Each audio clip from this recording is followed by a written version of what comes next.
Hello, welcome back to episode 2 of the Great Chronicles of Brundor behind the scenes series. And if you haven't watched the first one, stop the video right now and go watch it because it's vital you watch it. I talk about the pre-production, writing the song, everything that led to the very moment before I press record on the desk. Okay, for those who have watched it, thank you very much, and we'll get straight into it. So, I think it's always good to talk about the vibe of a studio.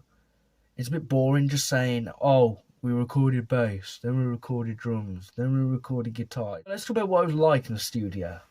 So when I first started in the studio, it was this. You know what I mean? I was really knew what I wanted in my head, compositionally wise, but production wise, I had so much ideas floating around my brain. I just didn't know which one to stick with. Like I said, I was listening to 70s heavy metal, so I was like, okay, so live band stuff, okay. And then I was listening to 80s stuff, so I was like, okay, maybe quite a lot of reverb on the drums. Then I was listening to 90s stuff, and I was like, oh, okay, maybe we'll do it that way. So there was like 3 different distinct decades all screaming at me, pick me, pick me, pick me. And I was like, damn it, I don't know which one to choose. So I had to take quite a lot of time sitting with my engineer to really decide on which sounds we should pick. So for instance, if we were about to record a guitar, we'd really go through and say, I like that, don't like that amp, don't like that amp. And eventually we'd go, right, this is what we need to do. Let's see what we can make better out of that amp sound and really try and get the best sound we can. So it was a bit stressful at the start, and this is the old me, so I didn't cope with stress very good back then. And it wasn't very fun. I will admit it wasn't very fun starting off because it was like, I've got so much to do and it's only one of me. If I was in a band, great, we'd just mic up the whole band, play in a live room, rehearse, record. But it was just me and I was striving for a full band sound.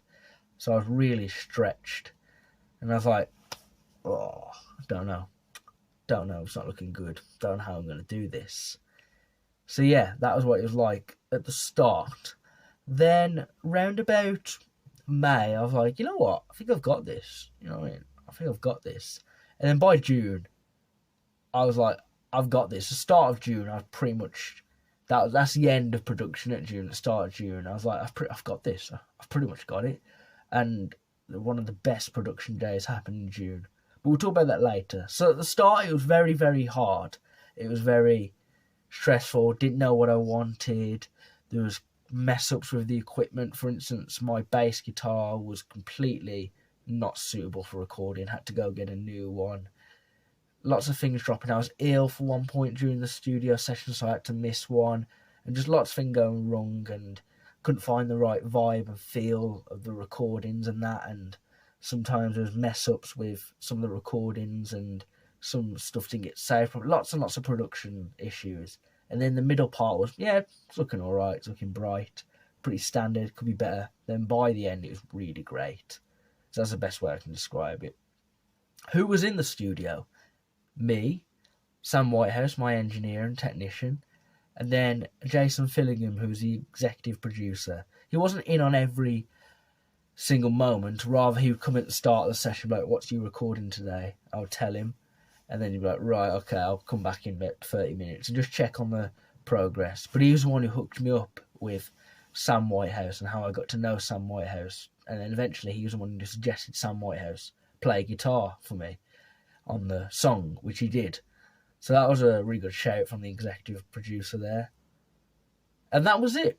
I occasionally had some peers, friends come in every now and then, but no one really contributing properly to the actual recording, if you will, just coming in saying, oh, that guitar sounds good. Oh yeah, but they wouldn't like EQ it or something like that. So there's really only 3 of us in the studio, and every time I did something, I would report back to my group chat with Alfie and Aaron and say what's been going on. A lot of times they left me on red because they're songwriters. They don't care. They don't care that I found a really good kick sound. Like, great, when's the song going to be released? When do I? They're just to do songwriting. They're just there to obviously write the song. They're not there to produce. Was it easy or was it hard? I think we've already talked about this at the start. It started off hard and then got easier. But that's like most things in life, you know. Lost ideas. I don't have them, unfortunately, recording me these lost ideas, but I can tell you them. So, for example, in the start, where it's like, here.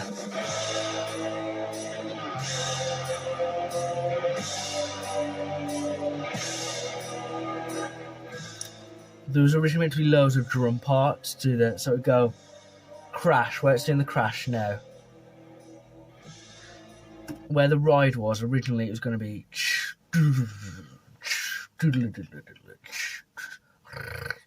like proper Neil Peart stuff, like in Xanadu, for example, when he's like really going crazy at the start of that.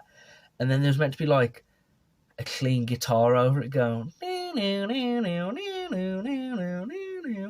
That was sort of meant to sound kind of epic, but then kind of a bit creepy at the same time. But when I listened back to it, I was like, there's too much going on. I'd rather just have it fade in slowly with the guitars, the wall of sound slowly closing on your ears. So I scrapped that. And then just before we get into it,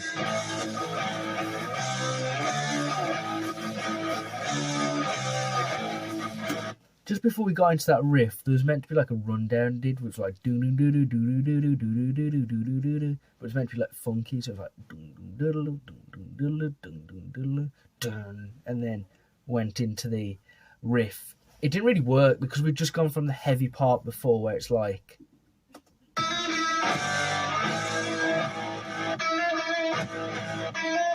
So to go from this like heavy metal dun dun into the doodle doodle doodle, it didn't really work. So scrap that. And then vocally there was some scatting parts that I did and some improv, like just going yeah, like Zach De La Rocha does for Rage Against the Machine during some of the instrumental parts where he goes, oh, come on. But I cut it because it didn't really fit. It's not the vibe I was trying to go for. But while I had the mic in front of me, I thought, let's do it. But looking back, I was like, nah, it doesn't really fit because we're trying to be an epic song, but I'm there trying to like, ooh, yeah. It didn't work, so I just cut it off. Moving on to other parts in terms of recording. This is more of the boring part, if you will. So here we are. So we've got the first actual session I did on the Great Chronicles of Brundor. I was on the MIDI keyboard recording the opening synths that were here in the intro. This is the first thing I recorded. It's the first thing you hear. Just simple playing the notes on the keyboard, like, you know, like that. And the Gregorian vocals as well. Did them first.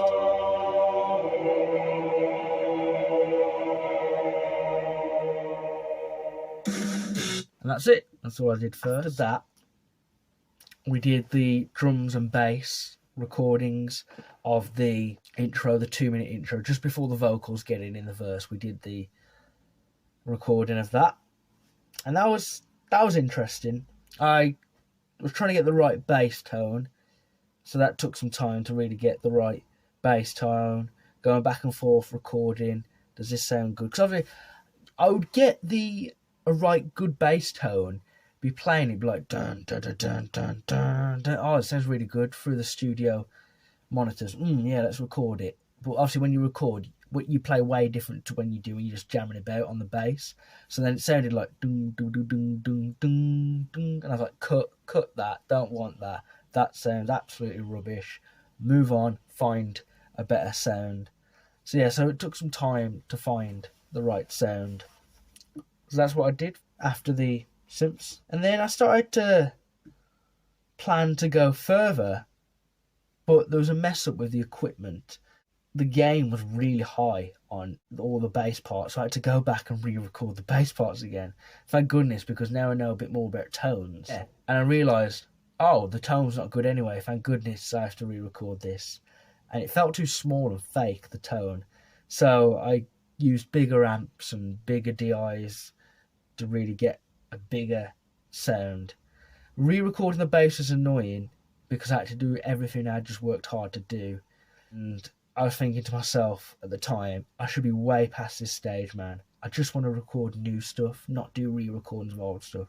So I was really quite down, if you will, about it.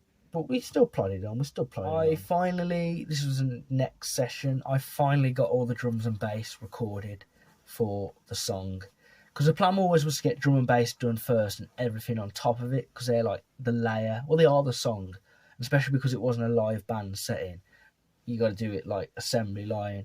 So once I got all the drum and bass parts completely set, Sam, the guitarist, could know the vibe and the feel of recording what we need to do. So the next week, this is start of June now. This was a really, really, really, really productive session because I spent a long time through April and May just really trying to get the drums recorded, the bass recorded. They took ages. If you speak to Sam Whitehouse now, it literally took ages to get the drums and bass recorded. It really did. So here we are, the start of June, and I've done loads of stuff. I'll just go for a short list of what I've recorded. The acoustic guitar got recorded. The electric guitar got recorded. The vocals got recorded. The percussion got recorded. More drums got recorded. And then the more MIDI work on the keys got recorded. Pretty much everything had been recorded. It was really great. It was actually really great now thinking about it. Because I was the first one in the studio that day and I went straight away and recorded my guitar part. But I was using this Ibanez guitar and it was really good. It was a Super Strat Ibanez. But it was terrible for tuning. It kept going out of tune. It was awful. Like literally we would record a take. And let's say I messed up. So we go, stop. Do it again. I'd go play. And then my engineer would be like, check you're in tune. And guess what? We weren't in tune. So it was really annoying to record with that. But I got my own guitar parts recorded then. Because I do play a little bit guitar on the track. But most of it is Sam. And yeah. It was a really good day now. I'm having really good memories flood back now. It was a really good day. I remember just be like, wow, it took me 2 months to do drum and bass. And then I can just power through everything else. Because honestly, because Sam was like, when am I going to play? And I said to him, mate, if we do it like verse, we will record all the verse and then next part, you're just going to want to be eager to play the next part because you're the session musician. I'll be like, hang on, no, I need to do my part, rather than saying, thanks, Sam, for playing for 15 minutes. Goodbye now. And then come back in half an hour and record this. I want to get it all done in one shot. So you've got all that energy pented up. You just want to release it. And he went, you know what? You're right. Because I've been sitting there watching you record it like, when am I going to get to play my cool, shreddy guitar? I said, yeah, exactly. You got to wait. You just got to wait and you'll get your turn. So anyway, this is the next week, and I listened back to my vocals. I wasn't too happy with how it sounded, so I re-recorded my vocals. Now, I don't know if you saw on Instagram, but I turned off all the lights in the control room, put the headphones on, and just sang in there. It got me into the vibe of being a character and all that, and because that's literally what I'm doing. And yeah. That was it. Lead vocals, got them all done, and that was it really. And then it was time to move on to the post production, but we'll save that for another video. And we get some new characters who join us in that. Some very good characters who join us in that. So, thanks for watching.